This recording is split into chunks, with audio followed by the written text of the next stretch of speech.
Welcome to another episode of The Aligned Life, The Goddess Life, where we dive into living life fully aligned, mind, body, and spirit, peaceful and unbothered. Welcome to our second roundtable episode with Layne, Ashley, and myself, and where we are going to kind of dive into aspects of personality, strengths, and weaknesses, and just see where the table talk takes us today. So, hello, friends. Good morning. Good morning. Hi. How are you all today?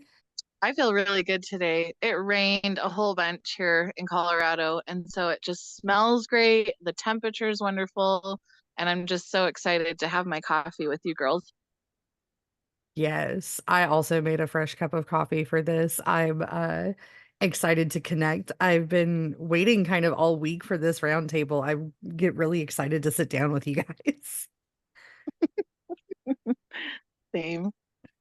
So I know that we kind of talked about, well, this morning we've been having lots of discussion around personality and strengths and weaknesses, where we can identify with what works with us. We've talked about several personality tests. I'll use big air quotes around personality because they're so different. Um, I know we've talked about Enneagram and Myers-Briggs and human design, and that kind of got me thinking about how it's really difficult sometimes for people to tap into what their own personality needs to lean into in order for their own success to be a thing.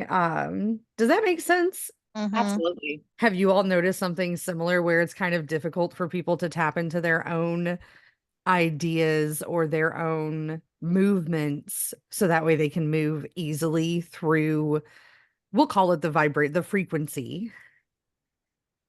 Yeah, sometimes I just feel like we need more words to describe these feelings.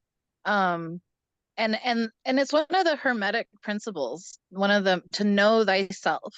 And so I think everybody's just trying to learn about themselves, and so these are all really great tools along with astrology, all the things to just give you the words to describe the feelings so that you can actually have a thought train as you're moving through things.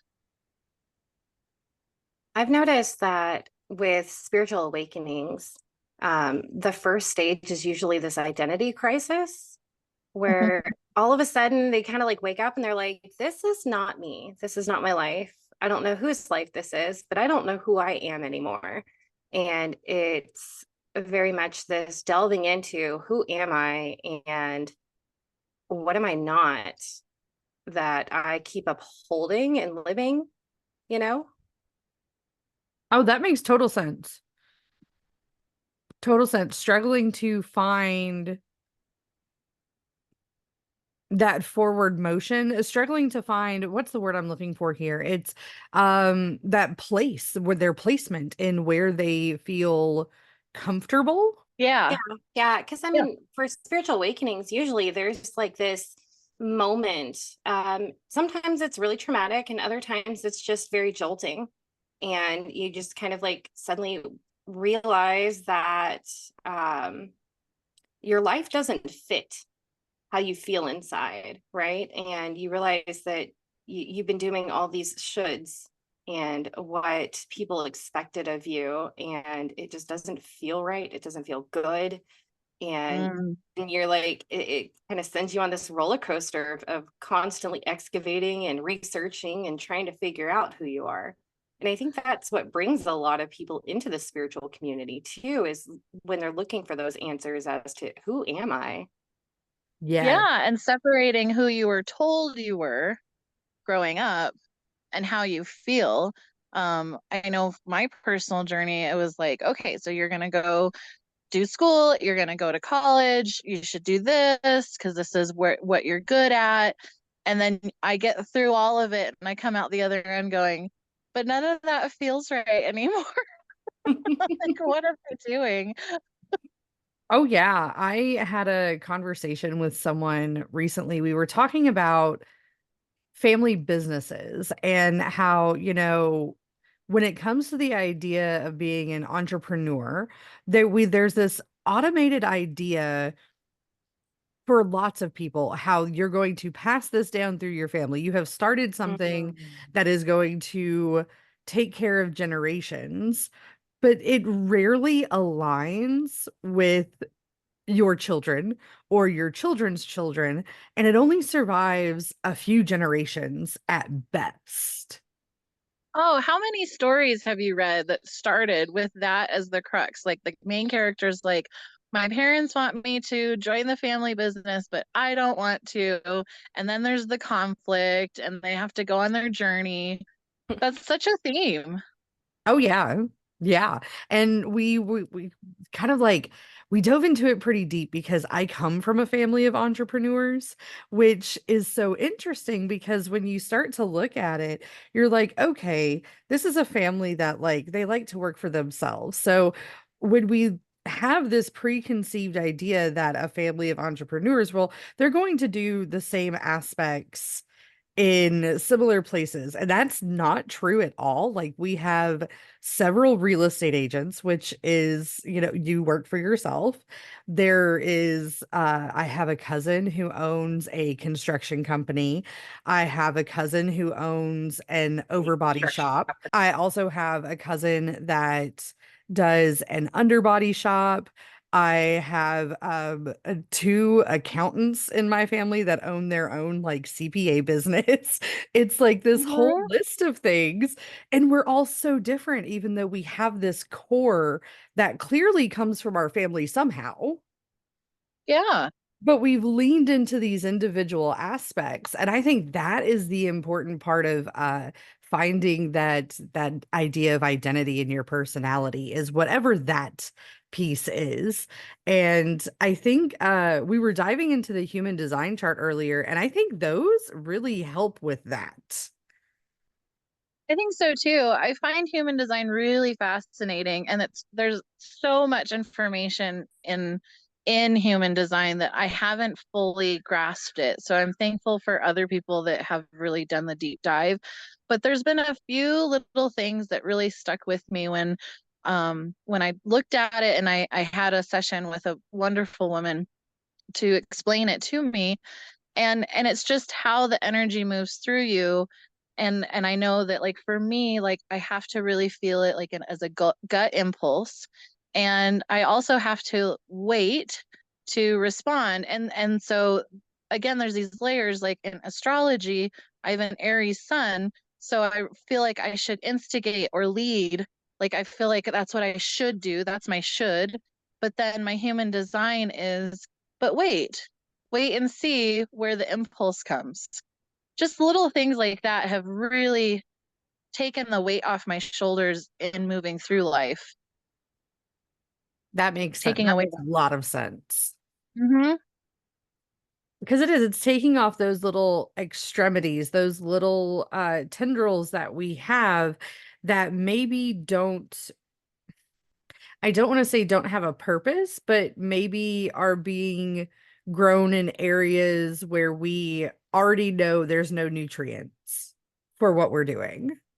Yeah, or just beating your head against a wall, thinking of how you were told how you should be, maybe how you were raised, and but then how you actually feel. So you're just, instead of beating your head against a wall, it's like, oh wait, look, there's a door. I can go around in a different and move differently through life.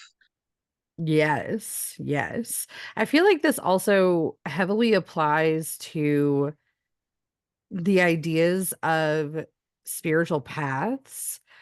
It is so common that we see people who really struggle with identifying with what they're learning or what they're putting their time into, and it leads to a lot of imposter syndrome.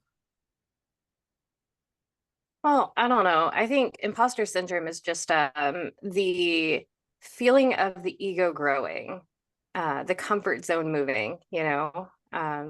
That's how I've always kind of looked at the imposter syndrome. So even if you're faced with a lot of conditioning and you're moving back into your natural self, there's going to be that weird space as the ego shifts out of the shoulds and the judgments and the expectations and into, this is me, this is who I am. Oh, I like that way of looking at it. I've never thought of looking at imposter syndrome in that particular way. I have, in my experience, have always kind of related it just strictly to that baseline of anxiety. But that makes sense. I like that. Kind of using that as a way of validating that person that you're becoming.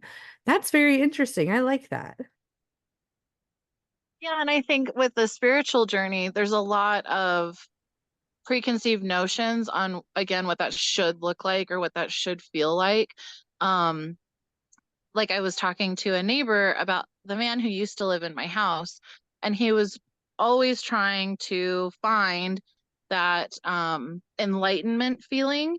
And he even went and did a stint in India, and he was telling her, I never got that big rush. Like he was really expecting this big aha download moment. And towards the end of his life, because he did pass away before I came to this house, he finally got it. It was a series of small moments for him. So I feel Oh. like there's a lot of preconceived notions on what a spiritual journey should feel and look like. And that's not always the case. So you have to come back to what is your design, your personality, how you're wired to experience life. One of the things that I love about the Akashic Records is all of the personality assessments are going to give you a different way of looking at the self, as if you're in the Hall of Mirrors, right? But when I'm doing the Akashic Records, it gives me insights and clues into like the not self, much like human design would. And it's so interesting to look at the differences between what's in the Akashic Records and what the karmic patterns are, where the not self choices are being activated, right? Versus where you see it in human design and where you see it in astrology. And it all just blends so harmoniously. So it doesn't really matter what modality you use. It's all going to kind of give you the same information, just looking from different angles. Mm-hmm. Yes, I like that. Could you both are more well versed in this than I am. Do one of you all want to run through what Akashic records or the idea of moving through them is for people who may not understand that fully? If I may, because I struggled for a long time trying to tap into whatever the Akashic records were. And I tried like self meditation and self hypnosis. And then it was a specific modality that Ashley introduced me to through soul realignment.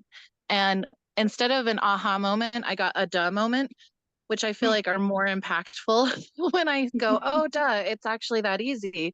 Um, the Akashic records is simply there's a layer of frequency. So we're in 3D physicality, and only so much of our light body can fit into it. Again, we can only see the visible light spectrum in the physical world. The fourth dimension is where the mind exists. And that's also where like the internet exists. You can kind of bend time, and that's where thoughts and those constructs live. The Akashic records are in the fifth dimension, which is where you then reconnect with your higher self and above, and all time exists simultaneously. And it's in that vibration, and it's just a light meditative state that you can go to where you can tap into all of this information. And it's not as um, embellished as a lot of these meditations will lead you to believe. Like, I felt like when I was trying to find this place myself, I was listening to these meditations and they were colorful and vibrant and all these things. And everyone's a princess in the Akashic records or, royalty. But that's not accurate. It's just the information where all of your soul's lifetimes exist. I always like to look at it as like in all things intuition, right? It's kind of like a radio, and the tool that you use, whether it's a pendulum or tarot cards or it's channeling, it could be runes, whatever it is.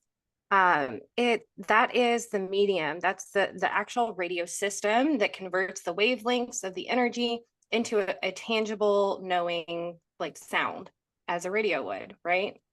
And it's up to the user to turn the dial to tune into a specific station. And even though you're not necessarily tuned in to one specifically, it's still broadcasting, it's still there, right? And our natural awareness is kind of split between radio stations, usually like the third to fourth dimension, where you're tapping in and kind of picking up other people's energy or maybe their thoughts, their emotions. And then some people are naturally attuned to between the fourth to fifth dimension. So they're the empaths and the highly sensitives, where they're always picking up on the emotions and the thoughts, and their intuition's kind of like pinging here and there. And it's like being in between those two radio stations where you have those two different broadcasts conflicting and kind of popping in and out, and then static in between. And that's how I like to explain it to others whenever they're trying to understand how I access the records, because not only the meditations, but I've seen these really long prayers too. And I mean, whatever works for you to help you tune the dial is absolutely fine, but none of those things were for me. Exactly. It didn't have to be this big, huge experience to just tap in. And once you find it, similar to meditation, when you find that inside place, once you find it, then it's easier to just go there. It's like having the radio station pre-programmed, right? Yeah, like, yeah, exactly. Yeah, once you get there, the Akashic Records is like Layne said, it's got all existence within it, right? So current life, past life, future lives, whatever. And that might be confusing to some because we think linearly, but it's kind of like if your body was cloned every time you had a split choice, right? So you're deciding which amusement park you want to go to, and you clone yourself so that you can go to all the amusement parks at the same time. And then your current life, you have clones for those bodies, right? Whenever you get to the amusement park, and then you have to decide which rides you want to hop on. And so the Akashic Records holds the awareness of every single one of those clones of you. And you're able to just kind of look in and get an idea of what's going on, what choices were made, and figure out, where you need to shift, where you need to adjust, and what's truly aligned for you. That makes a lot of sense, and it's very reminiscent of something that we have touched on before, kind of looking at the cyclical nature, which is something that most people are taught once they start getting into spiritual practice. That idea of everything is a circle, right? It all comes right back around. But then when we start adding that dimension to things, it becomes a spiral. Absolutely. Yes.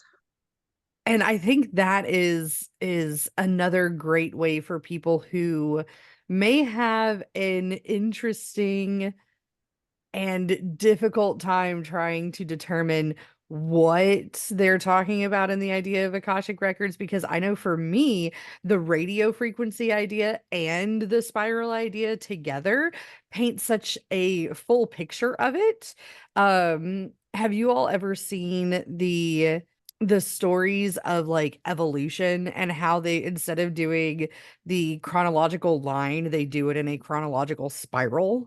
I If have not seen that. if you haven't, I will have to find one and show it to you, and I will see if I can like share a picture of it on Facebook too, because it is so cool to see, because then you can see how evolution has truly gone through and created these different creatures from their forebearers before that. And I feel like that is kind of the same idea as the evolution of consciousness.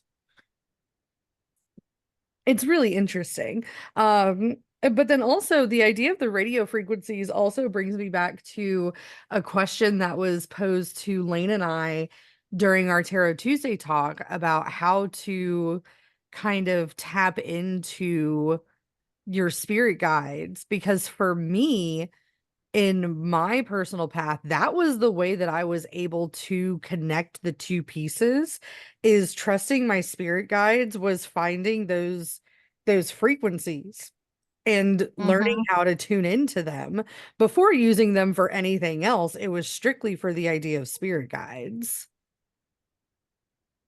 Yeah, absolutely. And I see that a lot as people are trying to learn themselves, they will look towards their guides. But one of the things, because you know me, I'm all about empowerment, right? And I see a lot of people almost get too fixated on the concept of spirit guides where they're like, tell me what to do instead Mm-hmm. of, guide me towards what is aligned within me, help show me and lead me versus, that tell me energy. And when you shift into that tell me energy, you're still upholding that same old ideas and the conditioning and the judgments and the shoulds, right? And I think that that's a really important point to make when it comes to working with guides and looking into guides, especially as you're on that self-discovery journey. Mm-hmm. It is really like recognizing that they're there to guide, not to, map out every single thing for you and make all the decisions for you. It's on you to make those decisions. Exactly. They don't make the decision for you. You get to choose, and then they show you when you're going in the direction you're choosing to go in. Because it's your free will, it's your life, and they're the ones that get to kind of play along with you from just this higher perspective. Oh, Yeah. yes. And Oh, you go first. I was just going to kind of tie back into the conversation Hallie and I had yesterday for Trauma Talk Thursday, and recognizing that, you have that guidance system within you using your emotions. And that right there, if you're looking for something to be your true north, that right there is already inside of you. It's already something that you have awareness of. So instead of looking towards an outside source to give you that you must do this, you need to go this way, it's Mm-hmm. it's tapping into self and that energy that you already have access to, right? And I think this was something that really took me a while to understand and get through, because I jumped into the army right after high school. So I was always told what to do and my path was always mapped out for me. So then getting out, it's like all of these opportunities, all of these different choices are available to me. And it was almost overwhelming. It's like only having one type of cereal available to you your whole life. And then all of a sudden you walk into a grocery store and you're like, there's so many options. What do I want? Oh, yeah, and it's not that any of them are wrong, but you have to try some out to Mm-hmm. see what is going to align with you. Yeah. Absolutely. And it's not so much so external. Like, I feel like when people start trying to capture that energy of spirit guides, they're looking for big external.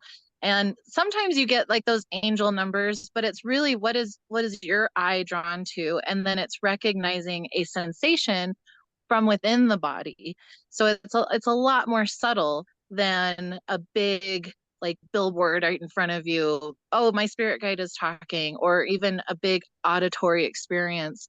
It's really an internal like sensation, like we talked about spirit chills. Um, I get them at my forearm, and if they're really strong, they go up my shoulder. And just recognizing that that is the nudge from the guide. It's not so big. Yes. I also I constantly have this conversation with people when they ask me about spirit guides and what does it mean when you cannot hear them after hearing them for so long? And typically it is that you are strictly following their direction. You are doing that exact thing where you're seeing them as something so large and so big that you're not putting in enough of the work for yourself. You're not doing those things like leaning into your strengths or working through your weaknesses. You are simply it's Yeah. I'm guided to being a sheep. You're almost doing that thing where you're just like, I'm just going to blindly follow these things. And that happens a lot when people start deconstructing if they came from a pretty serious religion where they're Yes. told what to do and how their experience is supposed to show up. And then they start deconstructing that. And then they feel really alone. They feel it's very quiet. And it's to propel you from an internal place to make choices that feel and resonate from within you. And then once you start walking along that and doing for yourself, then you start getting those little confirmations. I think Yes. another thing that's important to note about guides is they're not always aligned to how you're designed, right? Like guides are always there to help support you um, in the current life, but as they steadily join your team, as you have more choices becoming available to you. So like you have one at birth, right? And then when you get to about 2 to 5, you get another one and so on and so forth, right? And depending on what's going on in your life, it might be really beneficial for you to hold your tongue and choose your words wisely because of the situations and the environments that you're in at that young age.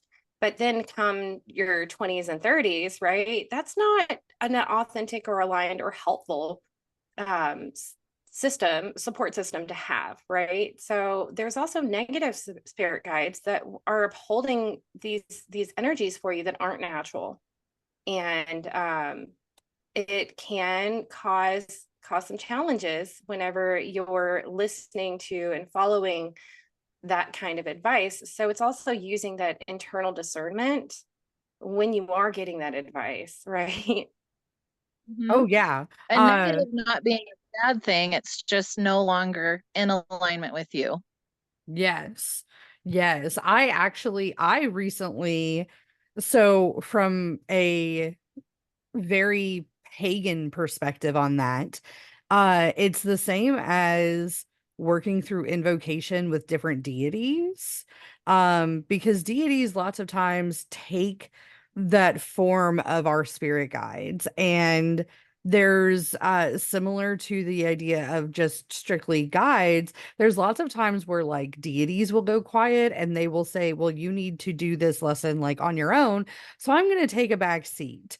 But we also evolve as creatures. And as a person who worked very closely with a deity who is very powerful, and I still work with her on occasion, but in working with her, this deity is typically considered very dark. She's considered very angry at times, but she is a goddess of sovereignty. And at the time, I needed that sovereignty. And now I have moved out of that place of needing sovereignty and into a place of needing to heal. And she's not very good at that part. So, me moving into that particular aspect, I needed to kind of separate those energies and be like, okay, I love you. I appreciate you. You have done wonders for my life. I will still honor you and work with you in the ways that align. But I also need to start recognizing that there's other deities for my growth currently. That's beautiful. And I can see that in our 3D world through the relationships that we have. You Yes. know, we get these relationships that give us that something that we needed then. And then as you both grow and you find that you're falling apart because your lives are going different directions, instead of trying to recapture that old energy and hold on to it, with a fist, it's a release, it's a thank you for what we gave each other at that time. And with love, like enjoy your journey. I've Yes. always said I've always said that relationships are not successful based off of the amount of time they've survived. It's the amount of growth both parties have been able to achieve through it. Oh yes. I fully agree with that. There was a point, as most people know, I recently moved to a different state. And at the end of my time in my hometown, I was seeing a we'll call her a shamanic therapist. She doesn't even really know what her title should be, but she's a therapist, but she does everything very shamanically. And I loved her because at the end of each session we would do like a round of grounding drumming. It was fantastic. But one of the things I learned through her was that not only had I started healing myself and I was healing my family and we were healing our paths, I needed this move because I had out healed where I lived. Hmm. And the city that I love so dearly, it's my hometown. It is like falling into absolute crevices, and I watch it every single day, and I'm just like, why are you like this? Um, but Yeah. and it was that I had grown to a place where I needed different supports and I needed it to match my frequency, and it just did not. So it transcends from all the way from like the placement we are on Earth all the way through to those spirit guides and those deities. That whole idea of alignment in who you are is such a huge map, guys. Like it's wild. It is wild. And the Akashic record is fun because you can see who you are at soul level from your conception as a soul. And so there is still that deeper undercurrent of how your energetic signature. And then overlaid on that is like the astrology of how that soul chose in that moment to come through and have that filter, that lens in which to experience life. And then also, like you said, where we are on the planet depending on those energies. Like there's so many layers to who am I and how do I fit into this whole thing.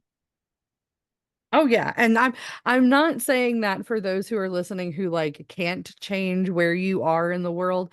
I'm not saying that necessarily you have to like pack up all your stuff and move, but that there is a piece of alignment and there are other things that you can do if you're feeling super unaligned. And maybe that may take like if one of your callings is to take more trips and do more things, maybe it's to take those pieces of like your practice or different things that you align with to those different events and work with those in places.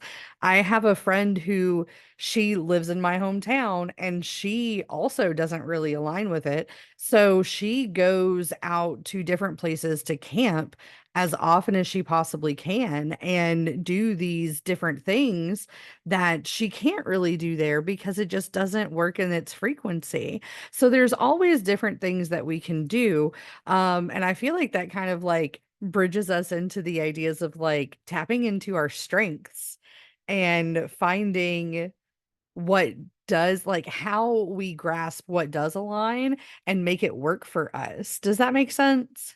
Totally. And there's microcosms within microcosms within macrocosms. And so if you're in a place where you cannot move yet, but maybe it's the job that's not in alignment. Maybe you need to take a different route home or on your way somewhere. And then you have that spirit guide tingling where it's like, oh, I'm just going to pop into this coffee shop or I'm going to go over here to this store that I've never been in and just make a couple new connections. It can be very small tweaks too. It reminds me of astrocartography, which is interesting and fun to play with. But to kind of hit on the whole strengths and weaknesses, I think one of the fun things for me was looking at my astrology natal chart. And I was talking to my astrologer, and she was talking about how I have so many different oppositions in my chart. And typically, as you're starting out, oppositions are looked at as challenging and hard and bad, right? They're usually labeled that. But as I was talking to her, I was like, honestly, it gives me the opportunity to find balance, because human nature is to say, oh, this isn't me, so I'm going to go to the exact opposite side and do that. And then we find that that isn't aligned, that doesn't work. So it's kind of like bouncing back and forth, bringing those extreme walls inwards until you find that balance, that harmony that suits you. And those oppositions that were in my natal chart really put me in those positions where I was experiencing so many different types of extremes, so that I was able to kind of play around with it until I found that middle ground. That makes a lot of sense. Maybe for those who don't understand what it is, can you explain a little bit more about astrocartography? And I know that it is a lot about our birth charts and things like that, but I know there's a lot of people who struggle with that idea. I will definitely pass that on to Layne, because she is way more versed in astrology than I am. Yeah, astrocartography is great. And basically what it describes is I like to use astro.com. They have a great free resource. You punch in your birth details, and what it does is it overlays your birth chart onto a map. And what you'll see is a map with these lines running through it. And what that tells you is that when you're on those places on the map where the lines cross, you personally are most influenced by certain planets, planetary alignments. So in my journey, I ended up moving to Hawaii for a long time.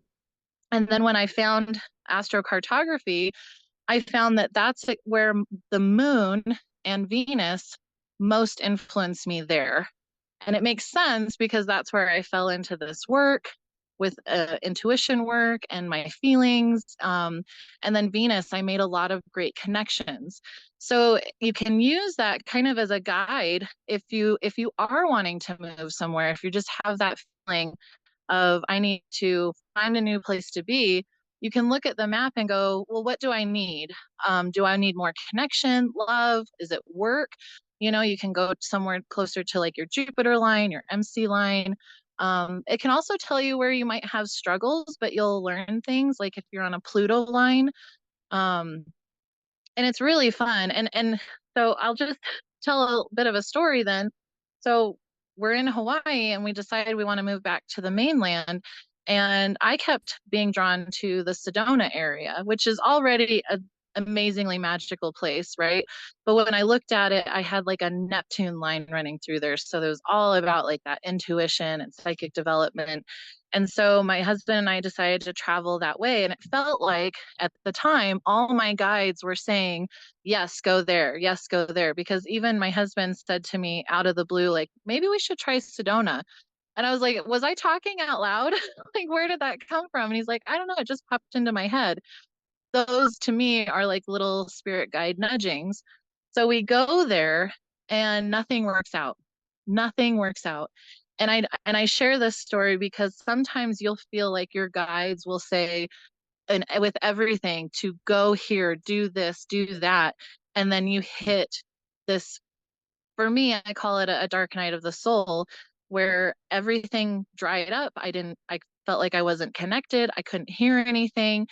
And sometimes you're led to places where it goes quiet and it goes dark in order for you to have experiences from some old stuck energy that you've evolved to such a point that you don't have those issues in your life anymore.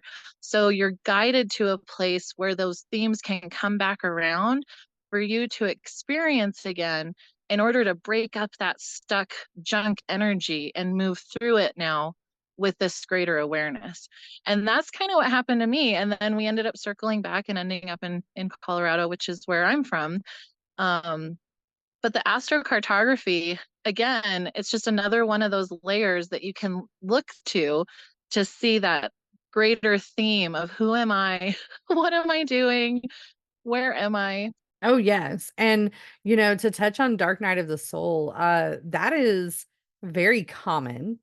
And it's something, it also ties into the idea of the spirit guides or deities kind of going quiet, um, and you needing to focus on other parts of your work. So we also call it a crisis of faith, is typically Mhm. what that is too, because you feel like you have been left alone. And 100%. yeah, I like even you were just, remember asking myself, am I a fraud? Am I making this shit up?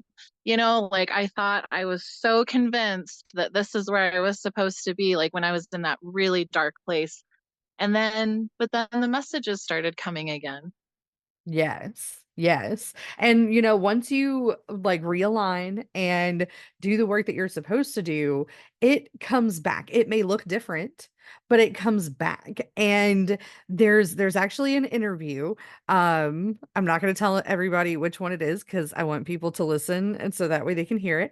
But there's an interview that I recently did that will be one of our upcoming episodes on the podcast, and there is a huge dark night of the soul moment where our wonderful guest, her fiance was arrested the day of their wedding. Whoa. And all of these things happened, and she at the time was Pentecostal. So she like had this huge moment with God and was like, why would you Uh-huh. do this to me? Why would you do this to his family and all these other families? And all of these different things happened. And she was like, I love you. It was very similar to my disconnection with my goddess. I love you. I appreciate the path that I walked with you. I'm going to go over here now and say goodbye because this is not what I signed up for. And that also kind of leads into her after that she had to totally find her identity again because as many people know, Pentecostal is very adherent to the idea that like you give everything over Hmm. to this figure head. And she's very, very pagan. She is now, I'm so excited for people to hear this episode because she is now like a third degree Wiccan, did all of the whole everythings. Well, she's not anymore, but she went through all of that schooling and got all of these things. So she went a totally different route to find her identity again. Um, but it takes those dark nights, it takes those staying up and being like, well, what am I supposed to do now, for you to reevaluate what you've been doing, what you haven't been doing, which is a huge part of it, and putting things into a different perspective. Working Mm-hmm. through those weaknesses is a huge part of it. We are often called to step into our strengths and to tap into those, but working through our weaknesses is a really difficult thing to do. They say that the healing journey is never done, and it's so true because as a person, you're always growing and evolving. So your concept of who am I is always being challenged and changed. So it's always good to pause and take stock. And there's this misconception that there's only ever one awakening or one dark night of the soul, but really Mm-hmm. it's that spiral, right? As soon as you complete that Yep. spiral, you're hitting another one, and it might not be as severe as the first one. Maybe it is. It just depends on, how stubborn you are. I'm looking at myself right now. Yep. And then it's pushing you to hit that next loop of a spiral, right? So it's very much like the finding the next layers underneath it and continuing to spiral outwards in that Well, then if you're always so comfortable where you are, there's no impetus to change. So I feel like these cycles are divine in that it gets you into this place where you're so uncomfortable in order to reevaluate. And the other thing is an awakening is not constant expansion. Constant expansion in like the human cells is cancer. You need to have moments of contraction as well in order to balance your expansion. Otherwise, you're just taking on everything. You have to then come back to these moments where you have to let go of some things, and some things are really hard to let go of. So you hit those dark nights, those crunchy places to Crunchy places. That was the last piece I Oh, caught. that was the thing. Yeah, you're forced to come back to those places so that you're uncomfortable enough to make changes and let go of things that you may dearly have wanted to hold on to, but they're not actually aligned to you and where you're going. So I do want to call out something that you said about that stagnation and constantly staying in that comfort space, because I have a lot of clients that are terrified of failure. And I always like to look at that failure, right, as or that perfection, that need for perfection and that fear of failure that run hand in hand. And I always like to explain it as if it was a body of water, right? So that growth is that stream that's constantly moving, and perfection would be that stagnant body of water. It's never changing, it's never evolving, it's never growing, it's always the same. And what happens when we have stagnant water? You have the algae and the gunk and all of that stuff, and eventually if over time, it's probably just going to dry up and cease to exist. So it's, giving yourself that permission in that journey of self discovery to try different things, because the only true failure in my eyes is, that failure to grow, that failure to learn, and staying in that stagnation, staying in that comfort zone. Oh yeah. I would also like to add one quick thing onto your idea of stagnation, your analogy there with the stagnant water. It can also breed mosquitoes. Yeah, I was thinking that too. So it could totally breed into something that just is, it doesn't have to be something that is totally destructive to your life, but it could be something that is annoying and gets in the way, takes your focus off of other things, Well, something mosquitoes that are feeds off of bloodsuckers, you. right? So it's kind of like an energy. You're just attracting energy vampires, or like things Exactly. that are just sucking your energy away, right? Oh Well, yeah. there's a really great quote from I forget which Buddhist monk, but he says, you'd think that a mosquito's insignificant until you're trapped in a room with one. And you think about that Right. one mosquito buzzing around, it's really annoying. Oh yes. It's, it is so interesting to see when people are going through this, because then we go into the ideas, and to touch on what Layne said a little bit, that is kind of reminiscent of what we talked about in the ideas of like the divine masculine and the divine feminine. Having too much of that energy is like, that's where we get the ideas of like spiritual psychosis. Not entirely, but that's part of it. When you are just strictly energy and you're not balancing it out, we have to have this idea of duality.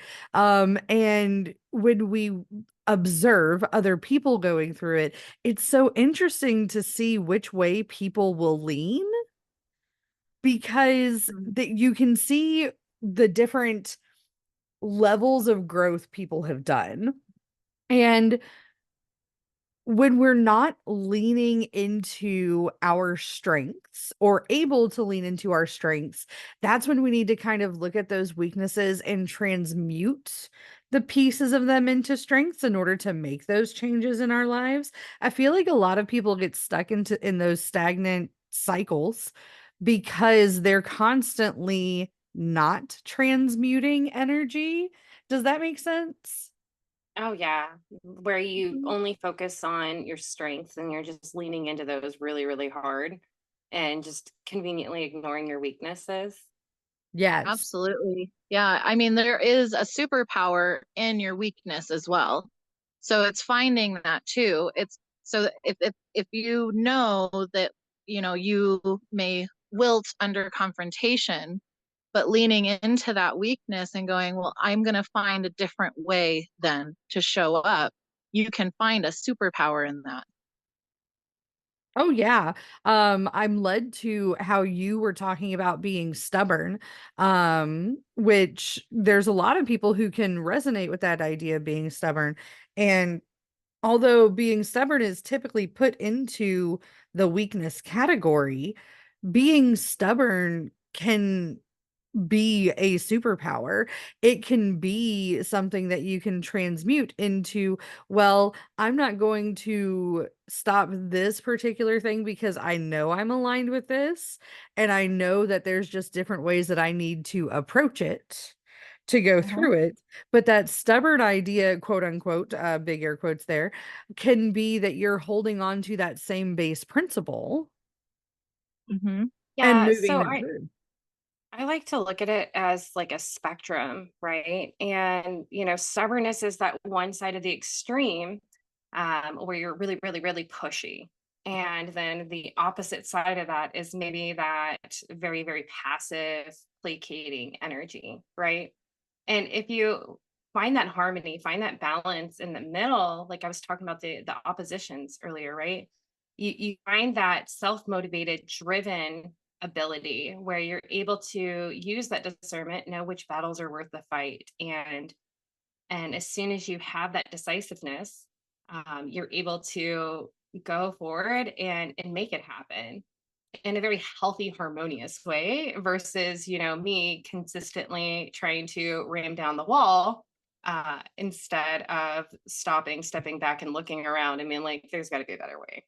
Yes, So I've yes. transmuted stubbornness for myself in that if I really feel like I need to get from A to B, but I'm getting resistance getting to B, instead of continuing to try it the same way every time, I like to think that I've exhausted all options for getting there before I resolve that maybe that's not for me.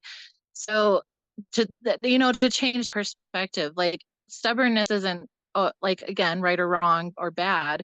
It's just I'm now going to look like you said a spectrum. I'm going to go from A to B trying to figure out my way through. But once I've done all of that and I've exhausted it, then it's okay to let it go. Yes. I Yes. think it's okay to, it's something that needs to be said on the topic of personality is it's okay to change your mind. We have this like huge societal conditioning where we feel like we have to stick with something. But like one of the big things for me was is like giving myself permission to change my mind. And Mhm. with human design, I have the channel of struggle. So I learned through that trial and error. And I might think that I want this thing, and then as soon as I get it, I'm like, that was not it, right? And it's that continuous evolution of learning and figuring out, well, that was not it. So let me tweak it a little bit and bring it in a bit and see how that works. I like that. Because yes, a lot of people they don't give themselves permission. I think that that is one of those like trigger phrases is giving themselves permission, permission itself because we often find ourselves in these situations going into that idea of stagnancy again where we may feel like okay, well, I have committed to this for X amount of time, or it is my big air quotes here responsibility to do X, Y, and Z. You Mhm. are allowed to give yourself permission to make those not be the case anymore. Oh, that's a big one for me. Obligation energy. Whenever I find myself in obligation energy, then it's like a red flag for me. It has to come from an internal want, not an external, you Have know, to. you have to. Yeah. Oh yeah, I am the same. I have, and I think that it is very similar for people who walk these alternative spiritual paths because lots of times we come from places where we're not allowed to give permission for that, or for some reason our voice or our permission has been taken away from the situation. And it's I am reminded of a conversation I had recently. With someone about the ideas of saying thank you versus no problem. So, anyone who knows me knows that I have a child who is on the spectrum. And he has been overrun with internet lingo and all of these new languages. And one of his big things is he no longer says thank you. He says no problem. And it drives the older generations absolutely bonkers. And I don't remember if it was something I was listening to or a conversation that I had, but we were talking about, or I was listening to something where the idea was that the idea of thank you has changed because thank you came from a place of like having an expectation of providing something in return. Whereas the idea of doing something kind or because or like just doing something out of the nature of your heart, it's not something that needs to be returned. It is not something that needs to be, it is instead a level of like personal morality instead of like social expectation. Does that make sense? I feel like I may have like word blobbed there. No, and I Yeah. think you're also talking about you're welcome too. Like when you're getting like coffee from someone and they say thank you, and then the barista says no problem instead of you're welcome. Oh, that may be what Um, I'm thinking. That may I is may that have what you're word blobbed. thinking too? Yep, I I think know I they're word blobbed. similar. Yeah, but it's you're totally right in that feeling, that theme, because then the older generation is like, well, you're doing me a service, right? And the barista's like, I'm doing my job. Correct. Right. Well, I like the idea of no problem because, you know, we are always taught to not be a burden, and asking for something can be really hard. And you might feel like a burden if you're asking for something. So having that response as no problem is like saying you're not a burden. It's okay. Yes. It was no bother, you know? Yeah. Yes, I actually got into an argument with this person. I'm probably going to send them this podcast episode once we're done. Um, because they were like, "Well, it's etiquette." And I'm like, "Let's look at where etiquette came from."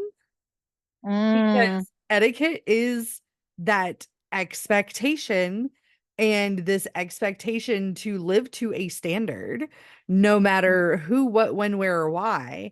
And we have learned through that evolution, through that spiral of humanity, that the who, what, when, where, and why is way more important. hmm Well, I mean, I went down a rabbit hole about the word discipline because you always hear everybody say, oh, well, they just lack discipline in these newer generations, right? Mm-hmm. And when I went down this rabbit hole on the etymology of the word, I was amazed to find out that what used to mean wisdom and learning and knowledge had morphed, or I think it was around the Middle Ages, into this idea of learning through I'm going to script the pronunciation of this word, but it's scourging yourself, like where you're literally whipping yourself and beating yourself. Oh, um yeah. I was like, I'm never using that word again because that has such a different context than what I had internalized. I was thinking more persistence, right? Yeah. uh and as I looked up that word, I was like, ooh, you know, that has some interesting societal connotations inside of that. And I'm like, well, no wonder we're all people pleasers. Right. And like just to I pulled it up while you were talking. And yeah, like in this definition, like one of them is the practice of training people to obey rules or a code of behavior and using punishment to correct disobedience. That whole statement is a red flag. Yeah, Yeah. like perfectionism and fear of failure consistently being driven through this idea of discipline, right? And I'm like, at what point have we not acknowledged that we don't learn through pain? hmm Yep. And I'm seeing those ideals change just from my generation and then my kids with my family and the older generations. Like my mom says, I love that my grandsons are more wild. And I'm like, well, but it's different. They're not being beat into what I think they should be. I'm learning who they are alongside them. And I'm just trying to put up some safe barriers here in which to figure that out along with them. I'm not trying to force my idea of who they should be onto them. Yes. Yes. And I feel like it is really important, as we dive into our own personal experiences and diving into the ideas of personality work and what our strengths and weaknesses are. Um, the spiritual idea mixing with the science of language is so important Mm-hmm. because of, well, like what Layne and I were just saying about how we have evolved into these new generations where we are putting morality and the ideas of kindness and acceptance before expectation and judgment, and then you changing words specifically according to your morals, but also to have new meaning in your personal life. That same shaman therapist that I saw, I frequently use the word obsession, and I was always like, for many people who know me, my passion is spirituality and following spiritual paths, just like it is for you too. And I used to use the word obsession for it though, and she was like, "Do you know what obsession means?" And I was like, I think so. I'm pretty sure I know what obsession means. Right. Well, And like, so part of my soul blueprint in the Akashic Records is power, and then the other one's communication, right? So hence empowerment being such a huge point for me. And the other is communication. So like I can just hear when people talk and tell me stories, I can hear all that conditioning underneath it, by paying attention to the words that we use. And I think that famous example of language telling its own story when you stop and actually pay attention and listen is Bill Clinton, right? In the Monica Lewinsky scale. I yeah. didn't have sexual relations with that woman, and he's distancing himself and not taking ownership within that statement versus personalizing it. And I always find it interesting when I'm talking to people with children and listening to the way that they choose to take ownership of their children or not take ownership. Yes. Yes. And there's a big difference in not taking ownership of your children, and there's a big difference in not taking ownership in your children and allowing them freedom as humans. Does that make Mhm. sense? Yeah, but I Yeah. mean, like when you're angry and upset with your child, we'll tend to default to a statement that's something like, come get your child, right?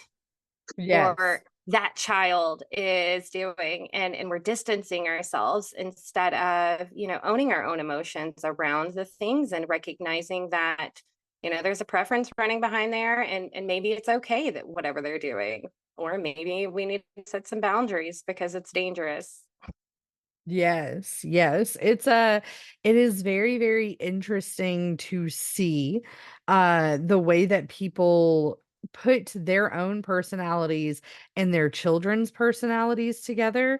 That is something that I have always found absolutely fascinating. And the I'm going to use big air quotes here on expectation, because there's a difference between putting expectation on your child and teaching your child life skills. Yeah, absolutely. I think one of my favorite things to do as an Akashic reader is to do Akashic readings for children. And then pairing that with a relationship reading between the parent and child, because it's so fun to look at those dynamics and see in some ways how they mirror, and in other ways how they challenge, right? Mhm. And being able to use that to kind of guide my parent clients into a healthier relationship with how to raise and parent their child, because a lot of us come from some pretty hostile generations where you're taught with the belt or other means, right? So like Layne was saying, I'm not beating him into submission. um and it helps you kind of familiarize yourself with who they are at their core and how to really allow that to blossom and support them, and also knowing those karmic choices from their past lives so that you can support them in releasing that conditioning during their formative years versus, them having to go through it like we are in our 20s and 30s and 40s and 50s even, right? Of trying to figure out who are we. Right, Yeah, right. and Having to there's a redefine lot of talk. identity. Yeah, and there's a lot of talk about how when you're healing yourself and you're healing the next generation, you're actually touching and healing like 7 or more generations behind you. And it's Mhm. really fun to watch that in real time as a parent now, as my mom and my dad and then my mom's mother adjusting their view of rearing children and comparing it to how they were raised. So I feel in a really special place to watch their healing as they experience the healing that we're giving to the next generation. Absolutely. I mean, it's so much fun because, like, it is true. When you heal yourself, you heal so many others around you, and you impact people in ways that you don't even see. It's always been so much fun for me to hear stories, especially through referrals, right? I'll have people come to me and they're like, I saw the difference in so and so, and I want that. And the client that they're referring to didn't even know that their friends saw the changes or were impacted positively through it. And how you move through and interact with the world in itself changes as you really dive into who you are and healing those old conditionings, right? I mean, from how you greet someone on the street, or some kind supportive words you might offer someone in passing. And it creates these giant ripples, and it's so beautiful to watch that form. Oh, yes, and it's so cool to see that at different levels through our society as people are still willing to grow, especially at a place where we're hitting this wall, and I don't wanna, like, dive into politics, but we're hitting a wall politically. No matter what side or who you are, there has been this, like, wave of pushback against people who are, like, not willing to change and people who are like, "We gotta keep changing, guys." Mm-hmm. It's so Yeah. interesting, but it has been wonderful to see how many people are actually changing themselves. And it's that accountability, that self accountability. How am I responding? How am I reacting? How am I showing up? Just like Ashley said, just those small moments, even in the grocery store, interacting with just people, right? There's a big energy shift. And I even have done this like personal experiment where when I've gone to the grocery store trying to make eye contact and give genuine authentic like smile to people, and then just feeling how they light up. And then conversely, when I've had a rough day, just observing like where I just want to go to the store, I don't want to talk to anybody, I'm in a mood, and then what I'm getting back from that. And it was just really impactful to observe how I create my reality and Yes. I affect, yeah, the ripple effect. Yes, and that I wanna say one thing on observing humans. When you are connecting with society, connect authentically.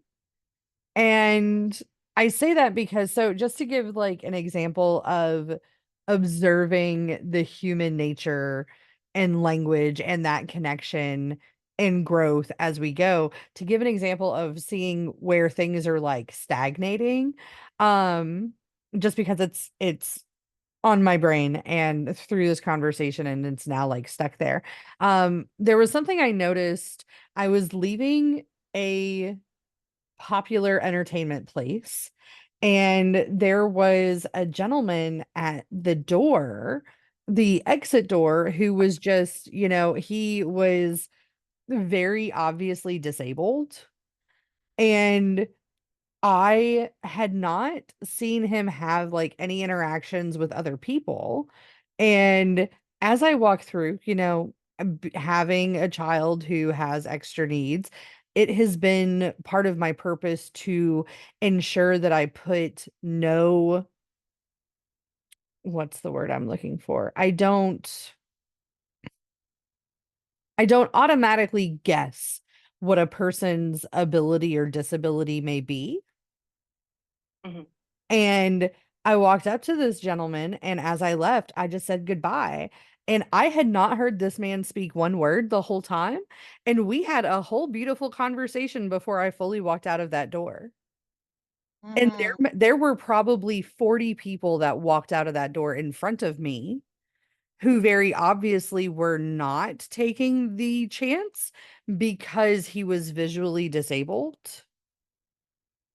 And I was like, I wonder how many people infer so much just based on the appearance of others.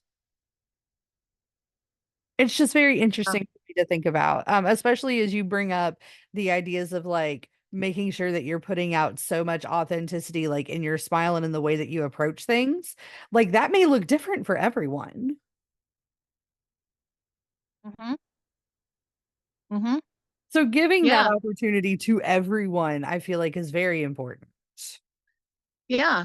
I've had some beautiful, just casual interactions with people, just like I say at the grocery store, because I'm showing up with love for just humans and authentically.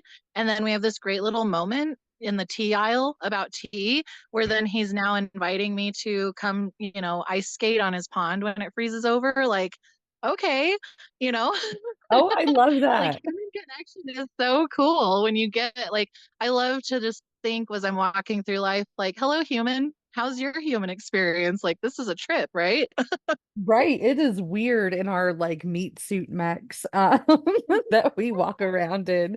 I have noticed, friends, we have hit our hour plus some. Is there anything either of you want to like say to the collective before we end our session? Don't get discouraged if you are struggling to find yourself. Um, it's easy to lose faith and lose hope, but everything around you can teach you something. Even the hard moments, even the challenging times can teach you something about yourself and who you are and what you stand for and what your purpose is. So don't be afraid to keep going. Yeah, look Yes. for the small wins. Oh, yes. And don't be afraid to give yourself permission, friends, for whatever it may be that you need to take advantage of or change on your path. Give yourself permission to change. It's a beautiful thing. Thank you all for joining me again at our wonderful round